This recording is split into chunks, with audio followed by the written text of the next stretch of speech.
Man visits shelter, and pit bull starts crying. What happens next will leave you in tears. It was a chilly autumn afternoon when John found himself walking down a gravel path leading to the local animal shelter. The wind carried the faint scent of fallen leaves and damp earth, a stark reminder of the season's transition. John, a reserved man in his late 30s, wasn't exactly an animal person. He had always thought of himself as too busy for pets. Yet, there he was, clutching a brochure from the shelter, his mind replaying the words of his late mother. A house is not a home without love, and love comes in all forms. The shelter was nestled at the edge of town, surrounded by bare trees that stood like silent sentinels. As John pushed open the creaky gate, a cacophony of barks and whimpers greeted him, each sound tugging at an emotion he couldn't quite place. He hesitated, taking in the sight of kennels lined in neat rows, each housing a hopeful pair of eyes staring back at him. The place had a worn charm, with chipped paint on the fences and faded signs hanging loosely on their hinges. But despite its humble appearance, there was an undeniable sense of care and warmth in the air. Looking for a new friend? A cheerful voice interrupted his thoughts. A young woman in a shelter uniform approached him, her smile as bright as the afternoon sun. "I'm Megan. Welcome to the shelter. Let me know if you'd like to meet anyone in particular." John nodded, his throat dry. He wasn't sure what he was looking for, or if he was even ready to find it. "I'm just browsing," he managed to say, his eyes darting to the nearest kennel. Inside, a wiry terrier wagged its tail so enthusiastically that its whole body seemed to sway. "Take your time," Megan said, her tone understanding. "But there's one dog I think you should meet." Before he could protest, Megan led him to a kennel at the far end of the row. The dog inside was a pit bull, its chocolate-brown fur sleek and glistening. Its eyes, an unusual shade of amber, were fixed on John with an intensity that made him uneasy. The dog didn't bark or wag its tail. Instead, it let out a soft whine, almost like a plea. "This is Max," Megan said, her voice softer now. "He's been here a while, sweet as can be, but—" She hesitated. "He doesn't trust easily. We don't know much about his past, but it must have been rough." As if on cue, Max let out another whine, this one deeper and more sorrowful. To John's surprise, the pit bull's eyes filled with tears that spilled onto the concrete floor of the kennel. It wasn't the kind of crying you'd expect from a dog. There was something profoundly human in the way Max looked at him, as if he was silently pleading for help. John felt a lump form in his throat. He wasn't a man easily moved, but this was different. There was a story behind those amber eyes, a pain that resonated with something buried deep within him. "Why is he crying?" John asked, his voice barely above a whisper. Megan shook her head. "We're not sure. He does this sometimes when someone new comes by. It's almost like he's remembering something." John's hand trembled as he reached out toward the kennel. Max didn't move, but his gaze never wavered. There was a connection forming, fragile, unspoken, but undeniable. And then, just as John was about to pull his hand away, Max inched closer, pressing his wet nose against the metal bars. The contact sent a jolt through John as if the dog had reached directly into his soul. What had this dog endured? Why did he cry like a lost child? John didn't know the answers yet, but one thing was certain: he couldn't walk away. Not now. Not after this. What happens next will not only change Max's life, but John's as well. The next day, John found himself standing at the shelter's front desk, signing adoption papers with a mixture of hesitation and determination. Megan beamed as she handed him Max's leash. The pit bull stood quietly by John's side, his amber eyes watchful and cautious. There was no tail wagging, no jumping, just a stoic presence that felt more like a wounded warrior than a pet. As John loaded Max into the back seat of his car, he couldn't shake the feeling that he had just taken on more than he was prepared for. Max lay down with a sigh, his gaze fixed on the passing scenery, as if the world outside was something he could never fully trust. The drive home was silent, save for the occasional hum of the engine. John glanced in the rearview mirror, catching Max's reflection. His expression wasn't just sad, it was haunted. "Guess we're both figuring things out, huh?" John muttered, unsure if he was talking to Max or himself. When they arrived at John's modest home, Max hesitated at the doorway. His paws hovered over the threshold, and he sniffed the air as if searching for some hidden danger. John knelt down, gently tugging on the leash. "It's okay, buddy, you're safe now." Max hesitated for another moment before cautiously stepping inside. He explored the living room with slow, deliberate movements, his nose brushing against the furniture and floor. John watched, his heart heavy with an unfamiliar emotion. Over the next few days, John began to notice peculiar things about Max.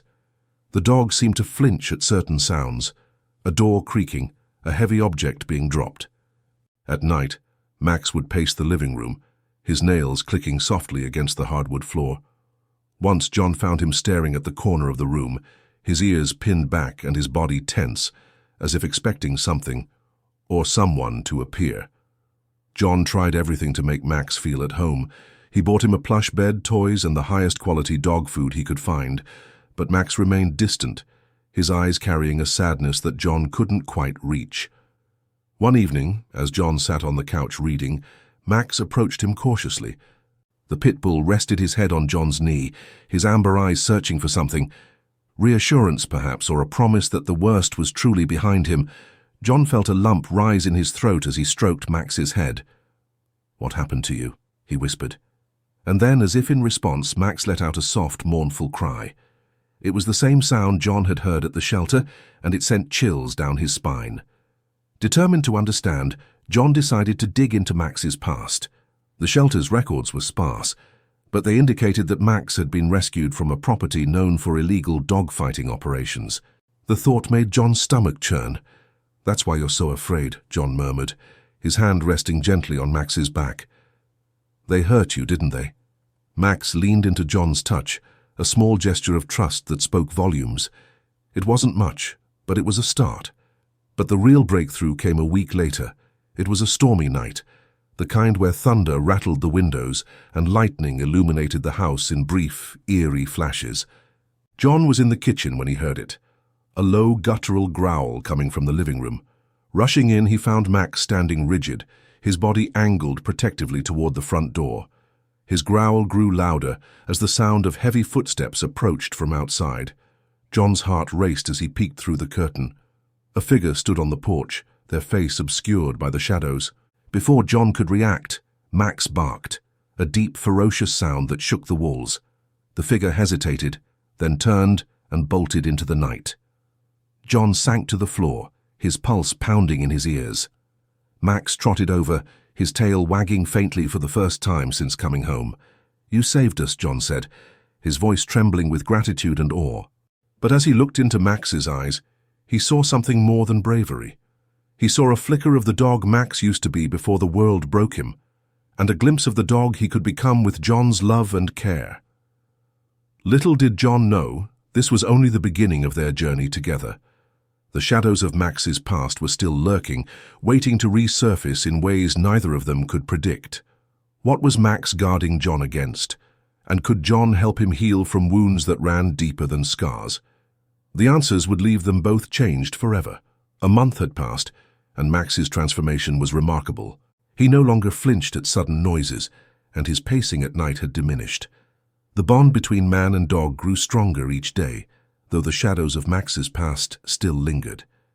John noticed it in small ways, how Max would stiffen at the sight of certain objects, or how he would sometimes stare out the window with an unshakable sadness.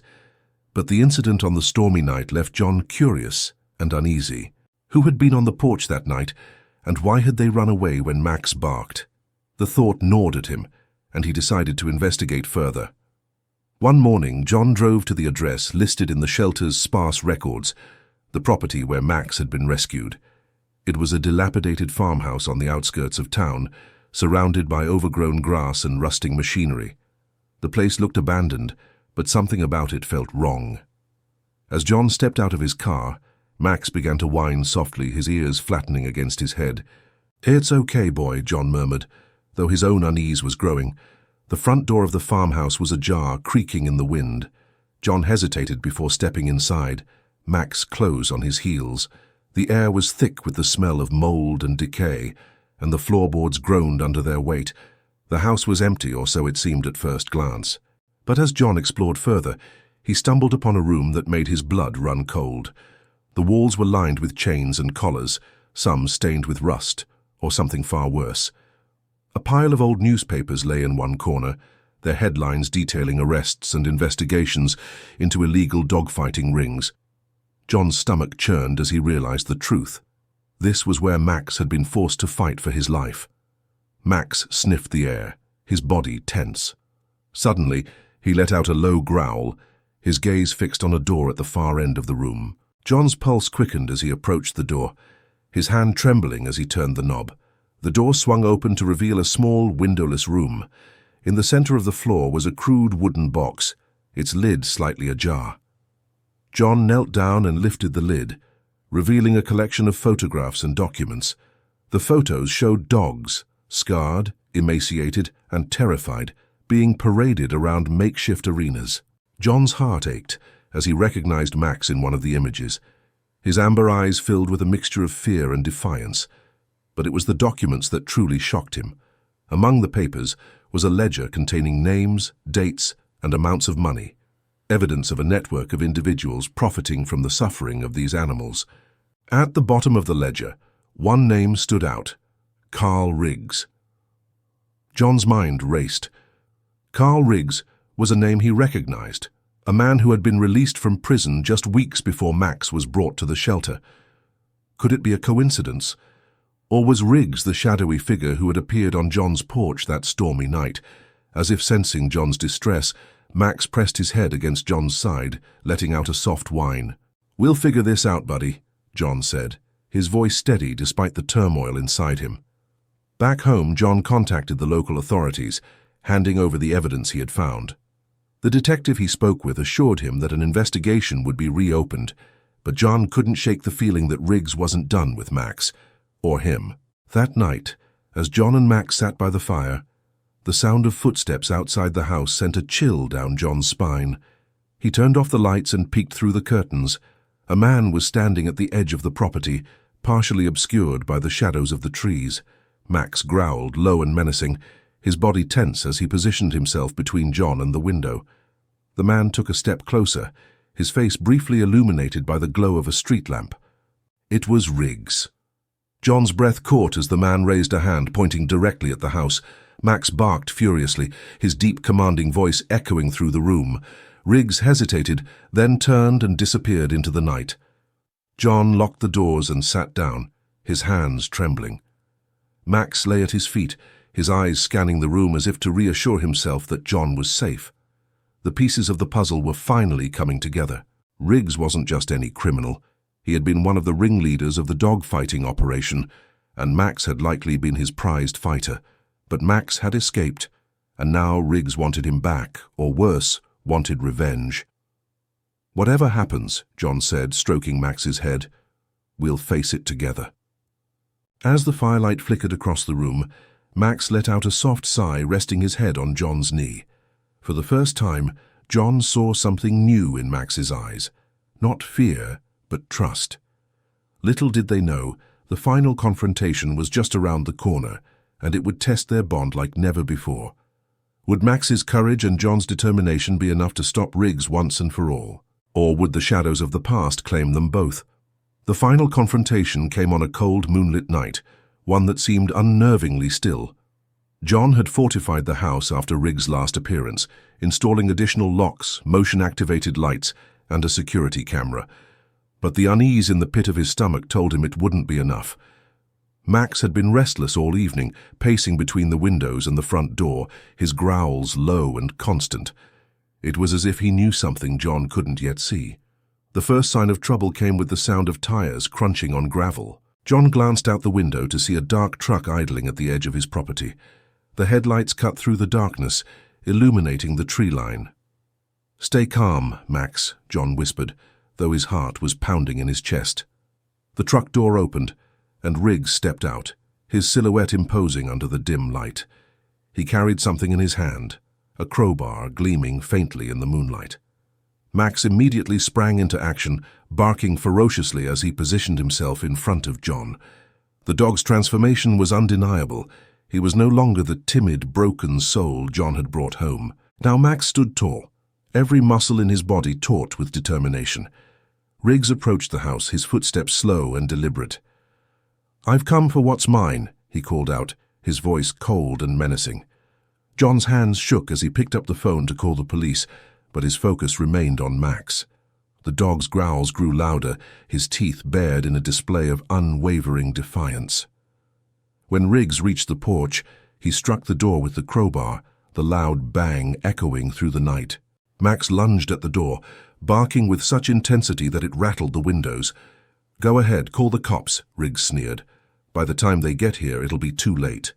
But what Riggs hadn't counted on was Max's resilience and John's growing courage. As Riggs prepared to break down the door, John flung it open. Max shot out like a bolt of lightning, his powerful body colliding with Riggs before the man could react. The crowbar clattered to the ground as Riggs stumbled back, his face contorted in shock and fear. Max didn't attack, but he stood over Riggs, barking ferociously, his stance commanding and unyielding. Riggs froze, realizing he had underestimated the dog he once thought he could control. Within minutes, the sound of approaching sirens filled the air. Riggs scrambled to his feet and attempted to flee, but Max blocked his path, growling low and menacingly. Riggs hesitated, then dropped to his knees, his hands raised in surrender as the police arrived. John watched from the porch, his heart swelling with pride and relief. He knelt down beside Max, stroking his head. "You did it, buddy. You protected us." As the officers took Riggs into custody, one of them approached John. "We've been after this guy for months. Thanks to your call and your dog, we've finally got him." Max wagged his tail faintly, his eyes fixed on John as if seeking approval. In the days that followed, Max became a local hero. Neighbors stopped by to bring him treats, and the shelter where John had found him featured his story on their website, calling him the bravest dog in town. But for John, the real victory was the bond he had formed with Max. The once broken dog who had cried in a shelter now walked proudly at his side, his eyes bright with a newfound joy. One sunny morning, as Max lay at John's feet by the fireplace, John gazed down at him with a smile. "You've taught me something, you know," he said softly. "No matter how dark the past, there's always a chance to find light again." Max let out a contented sigh, his tail wagging lazily. The shadows of their past had been banished, replaced by a future filled with trust, love, and hope. "What about you?" John asked the audience. "Have you ever seen courage like this? Let me know in the comments, and don't forget to share this story with someone who loves a happy ending.